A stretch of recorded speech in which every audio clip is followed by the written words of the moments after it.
Just over a year into his role, the Prime Minister has brushed off thoughts of an early retirement, declaring his intention to serve until at least 2028.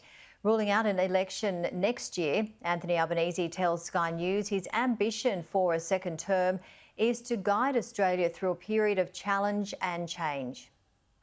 An early election off the table, Anthony Albanese confirms that if voters back him in 2025, he won't be handing over the reins mid-term. I certainly will be going to the next election with the intention, absolutely, of fulfilling a term. If he does, it would make him Australia's fourth oldest Prime Minister, behind only Robert Menzies, John Howard and caretaker John Blackjack McEwen. I've just got here. I have enormous energy. Politics can change quickly, of course. What hasn't changed is the trajectory of an Indigenous voice to Parliament. Facing defeat in this year's referendum, the Prime Minister is forced to confront a potential Plan B. We'll continue to, of course, always do what we can to close the gap. We're meeting 4 out of 19 closing the gap targets. And if they say no, then, of course, more of the same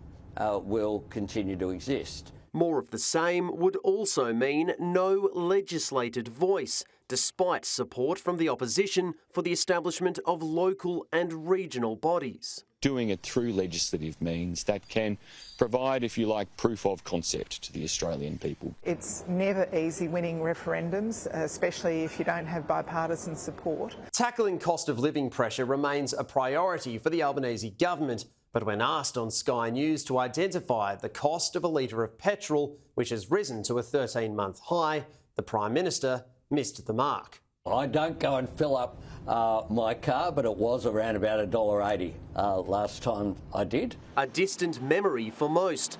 This petrol station in Brisbane, just a 10-minute drive from where Labor held its national conference, is charging motorists $2.30 a litre for unleaded and more than $2.50 a litre for premium. We need to continue to do what we can to put lower pressure on inflation. This government has got to show real spending restraint. The Prime Minister has spent more than $4 million and 370 hours on overseas flights since coming to office, and those tallies are only going up. The G20 in India, a state visit to the White House, an APEC summit in San Francisco, and an expected visit to China all lay ahead by year's end. Which meetings that I've been to should I have not attended? We have enormous opportunities this decade to set Australia up for a really bright future. A future which Anthony Albanese hopes will see him lead for at least 5 more years. Cameron Redden, Sky News, Canberra.